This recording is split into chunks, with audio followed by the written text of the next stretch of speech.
How would you like a 15% discount to my daily email, the stack of stuff, the show notes, discounts to the conference, all of that? All you need to do is text the word show to 33777. You'll get the annual subscription with a 15% discount to my daily email. You'll get the stack of stuff, the links to the show notes, discounts to the conference, and so much more. All you have to do is text the word show, SHOW, to 33777. Text show to 33777.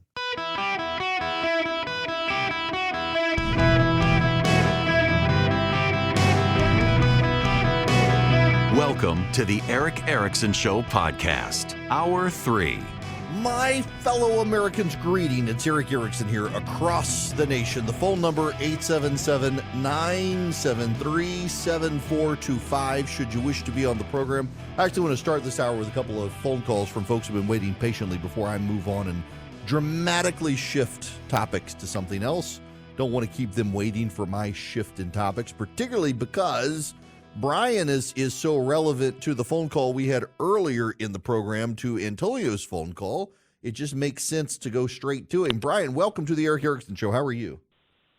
Hey, doing good, Eric. Thank you, man, for taking my call. I've been wanting to share this information with you for about a week or two now. But I went to the polls, and without a hesitation, I definitely clicked on Republican. And, we're not going to go for, the okey-doke anymore. That's an old term. I'm an old guy, so but we're not going to go for that anymore. We're tired of it. We see Kamala Harris, putting on Converses, going to rap parties. That's supposed to get us excited. No.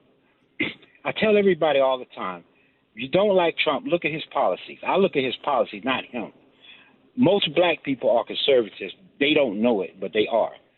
And so, that's where I just wanted to tell you that. And I'm glad I did, so Brian, I got to ask you, so was this your first time voting in a Republican primary? Absolutely. I'm 59 years old, and I never vote. Were there any side effects, rash, anything like that? No, I didn't turn white. I did. Suddenly quoting Milton Freeman out there, yep.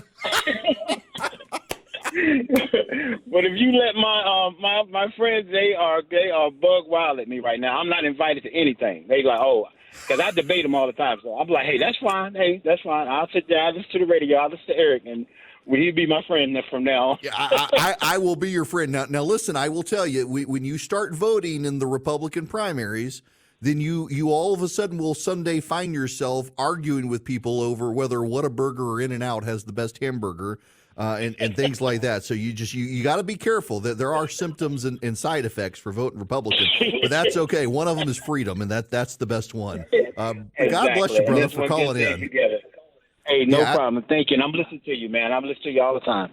I appreciate you, sir. Yeah, absolutely. Y'all, listen. And again, this gets to what I was saying earlier. Don't feel like you got to go vote if you're so opposed and you're so disgusted by what the parties did, but don't actually feel like you got to be bullied and shamed into voting Democrat. If you want to vote for Donald Trump, vote for Donald Trump, as Brian just said. You say what you will about the candidate, the person, the policies are so much better under Trump than under Biden. It's just remarkable, the differences. And this is the thing that Brian said that more and more black voters realize that they actually are conservatives. Maybe they don't realize that they are. The data is there for this, that black and Hispanic voters are the most socially conservative voters in the country. And they're starting to wake up to the fact that they've been voting for a party that is anathema to their views. And it's a couple of issues that are doing it. Number one is crime. Number two is the economy. And typically for most black voters who are surveyed, it's that order, because the progressives who are supposedly their allies, the rich white women of America who are their allies, want to defund the police that have kept their community safe. Number two is jobs. So crime and jobs. They remember under Donald Trump, they had a good paying job, and under Joe Biden, they're working multiple jobs for the same pay or less and no benefits now. And number three is the cultural issues. Boys and girls sports, transgenderism, things like that. The culture is very important. Abortion as a cultural issue for black voters is less important than for Hispanic voters, but it's important. But the cultural issues generally, the progressive wokeifying of America is antithetical to the values of the black and Hispanic community. It reminds me years ago, Georgia had a governor, Nathan Deal. Nathan Deal wanted to advance charter schools around the state. The legislation was struck down by the Georgia Supreme Court as unconstitutional, so Nathan Deal decided at the time, the Republicans had a supermajority in the legislature in Georgia, to get a constitutional amendment done. The NAACP and virtually every black pastor in the state of Georgia came out and condemned the advance of charter schools, and it was black voters, who particularly black mothers, black women, overwhelmingly voted with Republicans to advance charter schools. And that became, in Georgia at least, a big wake-up call for people that, there's not as much of a massive racial divide in the state on some of these issues as people would have you believe. And this, again, by the way, is why in Georgia they should be advancing school choice, why the governor of Georgia, Brian Kemp, has now come out aggressively in favor of school choice. Mike, you're going to be up next. Welcome to the show. Thank you, sir. I appreciate it. I love what you talk about and your integrity, Eric. Thank you. I was thinking the other day, the crazy thing about this election, I describe myself, along with a lot of my friends, I am a Trump voter, but not necessarily a Trump supporter. And I just feel like that one of the great qualities of the American people that still exists today is a sense of fairness. And the whole Russian collusion thing, the Steele dossier, and all of that seems to be such an injustice and such a farce that I think that's going to cause many people to go Trump's way. I think that's already happening, Mike, and I don't have the data on this. Usually I'm pretty good about having the data to back it up, but I got so many anecdotes in my mind they're becoming data. The number of people I know, including liberals, who have reacted to the prosecutions of Donald Trump as progressive payback, not as legitimate prosecutions. There are some, for example, like Right. I do continue to think that the classified documents case in Florida, it is a legitimate case. I mean, the bottom line is when a federal grand jury says hand over classified documents and you say you have and you haven't actually done so, that breaks the law. It is a clear breaking of the law. That's a serious case for Trump. But when you compound it with what Fani Willis did in Georgia, what Jack Smith did in Washington, D.C., what Alvin Bragg has done in New York City, it just seems like the lynch mob is out to get Donald Trump, and it is making him sympathetic to a vast array of people. The left hates Donald Trump so much, their judgment has been emotionally clouded on how to handle him. Now, that gets me to where I wanted to go unintentionally and roundabout. The left's judgment, emotional judgment about Donald Trump has clouded how to get Donald Trump. In fact, they've made Donald Trump a sympathetic figure. Emotional angst, anxiety, and judgment sometimes messes with people's brains. It did so with Donald Trump in 2022 against Brian Kemp in Georgia. Donald Trump got David Perdue to run against Brian Kemp. I like David Perdue. He never should have run against Brian Kemp. He's kind of fallen off the radar since then. He never should have done it. Brian Kemp cleaned his clock. Brian Kemp is now one of the most popular governors in the nation. There's new polling out in Georgia. He has over a 70% approval rating. A majority, not a plurality, but something like 55% of Democrats support Brian Kemp in Georgia. He has majority support among black voters, majority support among white voters, majority support among young voters, majority support among old voters, majority support among men, majority support among women, majority support among Hispanics. He is dominantly popular in the state of Georgia. And he did everything everyone told him not to do. He refused to participate in overthrowing the election in Georgia in 2020. About the only people you should note in Georgia who are still mad at Brian Kemp are the butthurt folks who were insisting the election was stolen in 2020 and can't get over it. Everybody else seems to support him. The far left and the far right who think the election was stolen, the pro-Hamas terrorist supporters on the left, the transgender activists, and the stolen election crowd, they're the only ones who hate him. with enemies like that, you're defined by the people who hate you, or you're known by the people who hate you. He's a fine character. He opened the state of Georgia faster than any other state. Because Ron DeSantis was running for president, his record on COVID got overshadowed Brian Kemp's. But the reality is Brian Kemp opened the state of Georgia faster than Ron DeSantis opened Florida. He was accused of essentially being a serial killer by the Atlantic, that he was engaging in human sacrifice for money.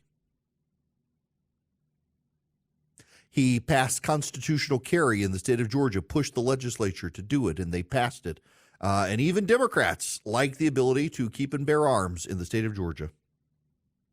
He cut taxes. He refunded money to people.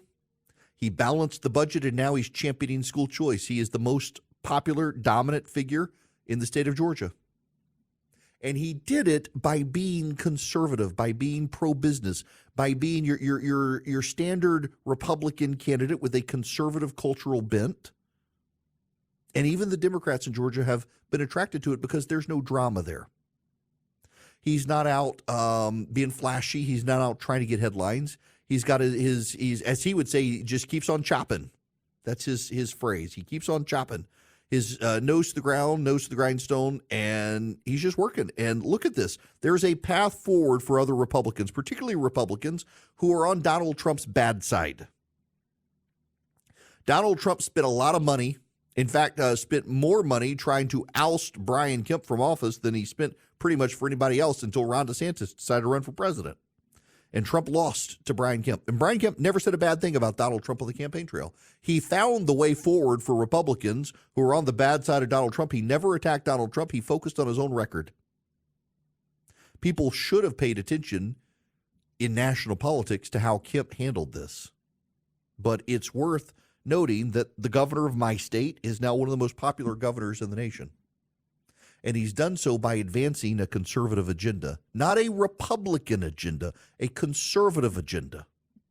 He supports free market reforms for hospitalization in the state of Georgia and the expansion of hospitals. He supports the free market. He supports tax reform. He supports constitutional carry for guns.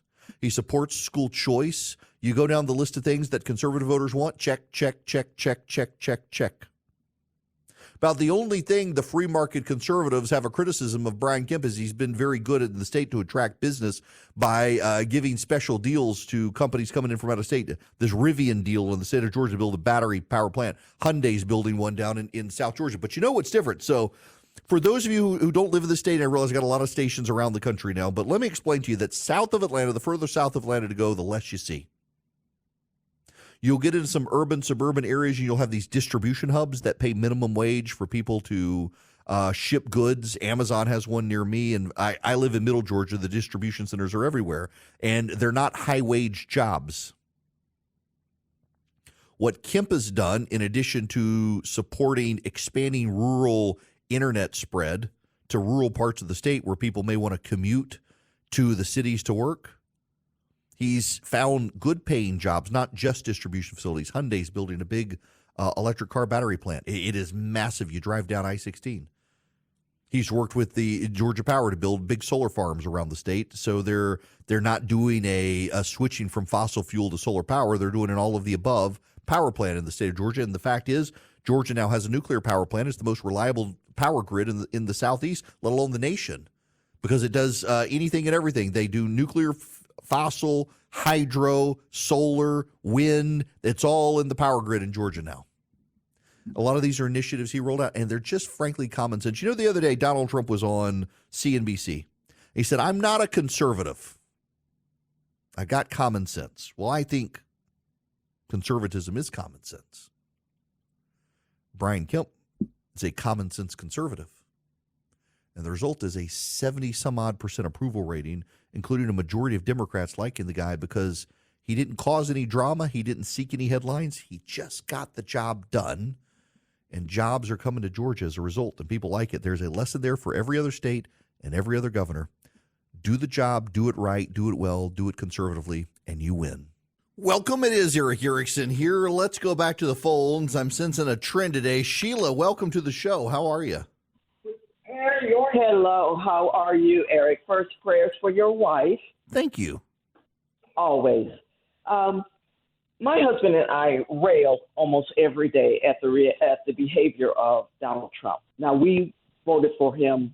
We both voted for him each of his campaigns. We rail against him because his behavior, it makes us crazy, but we loved his policy. We are Black Americans, middle class, maybe a little bit upper, but we love his policies because all of our children were working. That is not the case Amen. today. So wait. I got to ask you. So all your kids work. Are they all out of the house? Occasionally. That is a diplomatic mom answer right there. Out, but mom and dad we keep our door open. But I said to your screener, the reason I wanted to call was to speak to the fact that this lawfare, this pile on against Trump is such a threat to our democracy, because if they succeed in reelecting Biden, and the only way Biden can get through is if people vote against Trump, then they will have created a sewer upon which we will never extricate ourselves. Mm-hmm. We will see this played out through Republican hands, Democrat hands. If it works, people will continue to do it. And that is the true threat to our democracy. Yes. Is that if you let him get in, it demonstrates and says, oh, see, what we did works. And there'll be tit for tat. There'll be crazy stuff going on. I'm glad you said that. First of all, thank you for calling. I got to let you go there because I got to get this ad in before I get out of here. But yes, Sheila, that's exactly it. And, this is one of the things I warned Democrats early on when they went down this road. I always say precedents matter. And you set the precedents that your successor in office uses. You start indicting Donald Trump on all this frivolous stuff, like the Alvin Bragg case in New York in particular is a frivolous case. You're going to start seeing Republicans get elected and do the same thing to the Democrats. This is what happens when you engage in lawfare as opposed to just fighting it out of the ballot box. It causes economic instability as well. It causes instability in the democracy. That affects markets. That affects your savings as well. For 40 years, Swiss America has been the trusted leader in precious metals. Have you all seen what precious metals have been doing lately?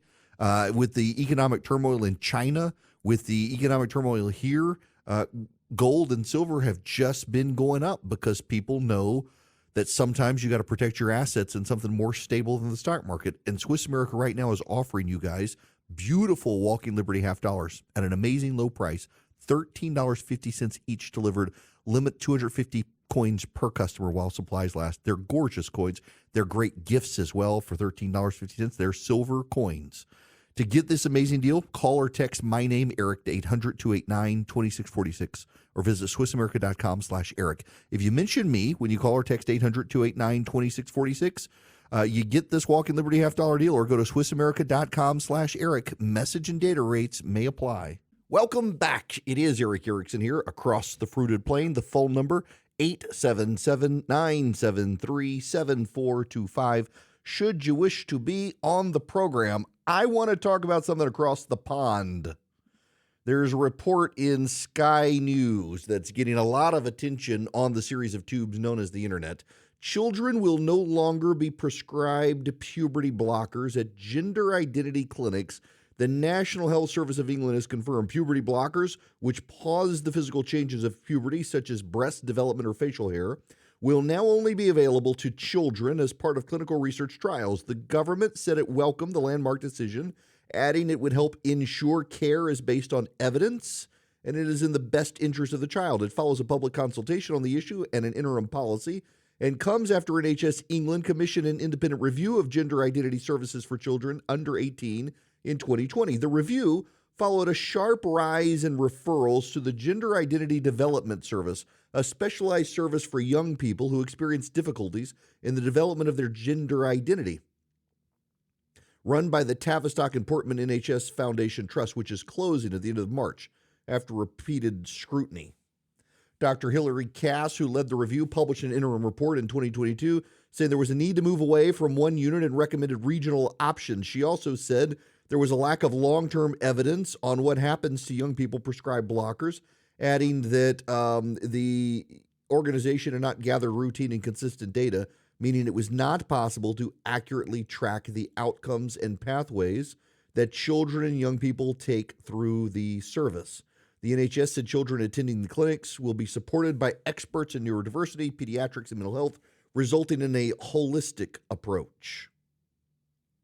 Now, we can stop there. This is following a trend across Europe that they are walking back the rush towards transgenderism and care for gender identity, which is it's a very white Western phenomenon. When you leave the secular West and move about the world, you do not find many people who identify as transgender.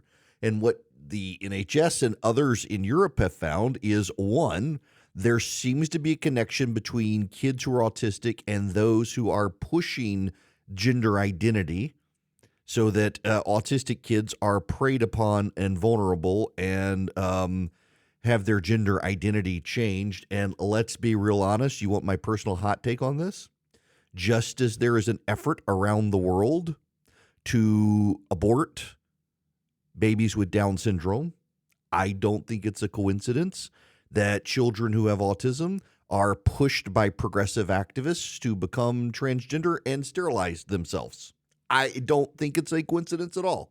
I think the cult of death is all about Malthusian politics, and they see kids with mental issues, and they decide sterilization is best. And they can't say that publicly because it sounds rather Nazi. So instead they say, oh, autistic kid, I think you may have gender identity problems. Let's give you puberty blockers and sterilize you. And the left applauds the eugenics of it. They're really, and also, by the way, I will tell you, if you follow along on social media, one thing you see is it's like Munchausen by proxy syndrome, a bunch of angry, aggrieved, awfuls, affluent female white urban liberals pressuring their boys to become girls because they got problems with men. There are certainly people with mental health issues who believe that their body is not what it should be. Now, in normal times, we would look at someone's physical body and say, well, you are male or female based on your body, based on the first two of your chromosomes. Even among intersex people, it's the first two chromosomes that tend to be the most specific, and sex is a binary. There's either sperm or ova produced. In very rare medical exceptions, is there someone who seems to have the characteristics of both. They're the rare biological mutation exception. We're not talking about those people, and yet the trans community wants to claim everybody is there and it's some spectrum. No, it's not. It actually is biologically a binary. Now, the left is out there saying, what credential do you have to say this? Well, let's see. I got a college degree. I got a doctorate degree. Nope, it's not in biology, and neither is yours. But I'm also a well-educated person who knows how to read, understands biology, and the way this all works. Credentialism is the last shield that the left is using on this stuff. Well, in Great Britain, they've done a big study on this, and they don't think that kids should be put on puberty blockers. In this country, Planned Parenthood, which now makes less money on abortions, given the way the Dobbs decision went, is aggressively pushing transgenderism and puberty blocking drugs and the like because it's a revenue stream and a profit center for them. But it seems like the madness may in some corners be it may be settling. I hope, at least. There's this big cover story in New York Magazine about transgenderism, and it is a wild and crazy story. So, for example, let me give you this quote. Let me see if I can find this.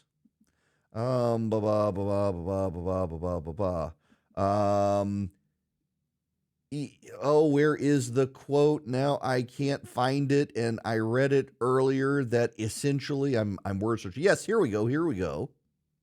The freedom of sex does not promise happiness, nor should it. It is good and right for advocates to fight back against liberal fixation on the health risks of sex-changing care or the looming possibility of detransitioning. But it is also true that where there is freedom, there will always be regret. In fact, there cannot be regret without freedom. Regret is freedom projected into the past. So it is one thing to regret the outcome of decision, but it is a very different thing to regret the freedom to decide, which most people would not trade for the world. If you are to recognize the rights of trans kids, we will have to accept that, like us, they have a right to the hazards of their own free will. This does not mean shooting testosterone into every toddler who looks at a football. But if children are too young to consent to puberty blockers, then they are definitely too young to consent to puberty, which is a drastic biological upheaval in its own right. Yet we let this happen every day and not without casualties. I'm not speaking of suicide. I'm speaking of the many opponents of trans rights who observe with horror that they too might have transitioned given the chance. So intensely did they hate being teenage girls. I do not know if they regret their biology today. I do suspect they regret that they never got to choose it. No, this is insane. This is the cover story in New York Magazine. If a child is too young to consent to puberty blockers, they are definitely too young to consent to puberty. Puberty is actually a natural biological process for which there is no consent. You don't get the consent to be born. The logic here is that now we should encourage suicide for people who think they shouldn't have been born. That you should have the choice. And of course, you see the Malthusians are headed towards euthanasia. The idea that you can't consent to puberty, therefore saying puberty blockers, y'all. The age of consent varies, but typically, historically in this country, you've got to be around 15 or 16 years old to even agree to a contract. This is insanity from the left trying to justify this. That quote right there is absolutely bat crap crazy. And the fact that they think this is a good argument shows you how insane it is in this country.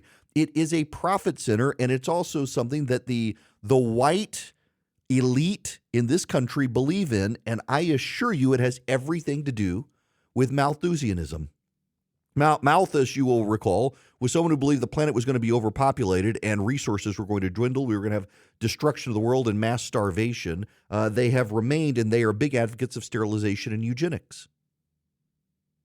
Now, the other wild aspect here is that they argue that transgenderism means that your body does not reflect who you are mentally. You believe, by faith, you believe you're a girl, but your body presents as a boy. Therefore, we should surgically and chemically alter your body to present as your brain. Now, that suggests a mental health issue, and that the easier, less destructive path, actually, is to convince you psychiatrically that actually your body reflects who you are. But no. We go in the complete opposite way. Now, instead of our brain being taught to conform to our body is being surgically mutated to conform to our brain. It's insanity. And you know it's insanity by the insane outrage when you point these things out. The trans community is furious at the British for doing this space. They did research. They did a study. They decided that the cost-benefit analysis wasn't there, that there wasn't good research, that the records were kept poorly. They found this correlation between autistic kids being pressured into transitioning. In fact, what raised the alarm and sparked the study was this massive spike in kids who were transitioning. Over the last number of years, there have been stories of, for example, a school with autistic kids where a trans person came in as a teacher and all the kids decided they were trans. They wanted to please the teacher. The Malthusians want our children sterilized. And the elite institutions in the country are going along with it. Again, you don't find this globally. You find this in the West. You find this typically in middle class and upper income white families. You find this in families where they're not stable families. The kids are online developing their community in TikTok. It's not to say there aren't people in normal, stable households who don't transition. They have mental health issues, and sometimes the parents decide that it is best for the child's mental health to avoid suicide or other things they fear for the child to transition. And in fact, our medical and psychiatric industry is so accepting of it, no one thinks, hey, maybe we should do therapy for this child's body and mind to be conformed the way the body presents. It's far easier to do the surgeries. It's far easier to take the drugs. It's far more profitable. Francis Schaeffer was a theologian. He wrote a book, The God Who Is There, and he noted that trends in Europe tend to take 30 years before they get to the United States. The Europeans were well ahead of us when it came to transgenderism and accepting it, and they're well ahead of us now in turning the clock back. I hope it doesn't take 30 years. But it is very clear that the pendulum is swinging back and sanity is beginning to re-enter the world on this issue, as it should. It is insane that this should be a thing. It is insane that we in this country are accepting of taking a mental health issue and deciding, no, this is perfectly normal. We're going to stop our kids from going through the perfectly biological process, normal process of puberty, because we're going to argue that they can't consent to puberty. They should be able to consent to puberty blockers to stop a process they don't want to go through that is natural, biological, evolutionary, and been going on for thousands of years. And only the arrogance of the Western secularists have decided otherwise. This has become a religion. It's a good time for me to plug my book. If you text DATA to 33777, I'll send you back a link so you can order my book. Now, why do I say that? Because my book is You Shall Be As Gods. By the way, it's like 38% off on Amazon right now. Hasn't come out. It'll come out in July. And it's about how secularism, the Gnostics, the wokes, have turned into a religion. They claim that they have no religion or they're spiritualists, but they've turned all of these issues into a matter of their religious choice that they wish to impose on everyone else. It's a deeply dangerous thing, and it's wild to me that the British, of all people, are the first ones to stand up. Well, not the first. The French and the Swedes, they're the first. That really says something about how the pendulum is swinging. Now, the pendulum is swinging in this country against Joe Biden's economic reforms. They just went too far, and they wrecked the economy.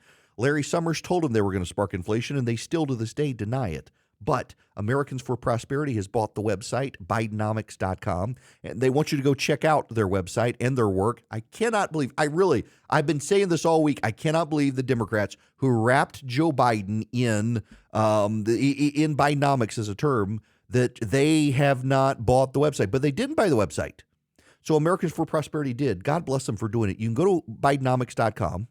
You can see what Joe Biden says about the economy and the actual truth about the economy. You can share the website with your friends so they too understand. And look, a lot of your friends are out there saying, look, I hear everybody says the economy is good on TV, and I don't feel like it is. Give them the website, Bidenomics.com, and they will get answers to their questions and be able to know factually that actually they're not the crazy ones. The people on TV are. It's Bidenomics.com. It's brought to you by Americans for Prosperity. God bless them for buying the website and putting this together. It's a really well-organized site. I highly encourage you to go check out Bidenomics.com, courtesy of Americans for Prosperity. Welcome back. It's Eric Erickson here across the nation. Too late to give you the phone number here, but hey, don't forget if you text ENGAGE, ENGAGE, to 33777, you can get tickets to the gathering. We are inviting the Speaker of the House, Mike Johnson, among others. Hopefully we'll be able to start confirming some people. I know we'll have Brian Kemp, Regine Forte, the governor of Montana, and others there. It'll be a great time. Now, I have to tell you guys, I need a small prayer request. So as soon as this microphone goes dead, I have to rush over to my kid's school and pick him up. He is first seed in tennis. Now, that does not mean he's good, and he wouldn't mind me saying it that way. Brand new tennis player. He's on a team where two of the boys got injured, so now there are only two boys, and he happens to be, I think, the better player. So he's first seed, and he's never played before, so he's got to go to his first competition, and he's going to be playing against a kid who has been playing for much longer than him. We know where this is headed. I'm just praying he keeps a good attitude and stays encouraged, so your help will be appreciated. This is my dad life right now. I got up this morning, had to take him to the eye doctor. He's got fitted for contacts because playing tennis and glasses kind of sucks. And then I had to take him to the orthodontist. Then I take him to school, and then I did all the show prep. Then I did the show, and now as soon as I'm done, I got to take him to his tennis game because the other kid has a doctor's appointment. My wife got to take her to that doctor's appointment. Parenting. No one said it would be easy. Have you ever had one of those moments where you sit around and you think, my gosh, single parents, just how do they do it? It makes you appreciate and have wild, mad respect for single parents and the stuff they have to do when you, a two-parent household, are running in multiple places, doing multiple things, trying to balance your job, and then for 3 hours I'm bound to this microphone and can't do anything, with rare exception. It's something to behold. Now, side note, speaking of my kids' school, yesterday I mentioned I want to do a fundraiser for the school. For those of you who weren't here, my kids go to this very small Christian school. They do not have a lot of resources. And my wife and I give what we can. They're trying to raise about $51,000. And so I mentioned, would anyone be interested if we did a get together, like for a charitable donation, it'd be tax deductible to the school. We get together, hang out, do an Ask Me Anything, and sit around. And I've been blown away by the supportiveness of people saying yes. So I think I'm going to try to organize something.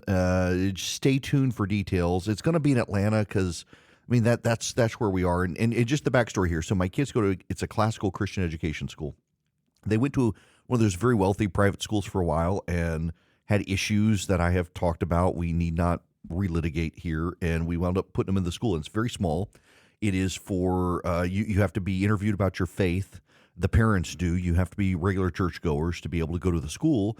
And it's classical Christian education. So the kids take Latin, they take the freaking logic class, and they come home arguing with you about fallacies. That's a whole nother sore subject with me. But it's been great. And like our daughter going to the school with limited resources, so it doesn't have a fancy computer lab, doesn't have all the fancy robotics classes and stuff. But she took a summer class at Georgia Tech. She had to stay in the dorm for the summer. And because she went to the school and they make you stand and they make you talk to the adults and all that, she was the kid who was having to stand up and give the reports for everybody and speak, because the other kids, I mean, they knew the robotics and the engineering stuff well. She knew the math and calculus and the engineering well, but hadn't had a lot of computer time. But none of them had the speaking skills that she had. And so it just doubly encouraged us. So we want to help them if we can, and glad to try to recruit some listeners to it. It is a worthy cause. It's a charity, and they need the help. So thank you. More details on that soon. Now, if you'll excuse me, I got to go take a kid to a tennis tournament. Prayers appreciated.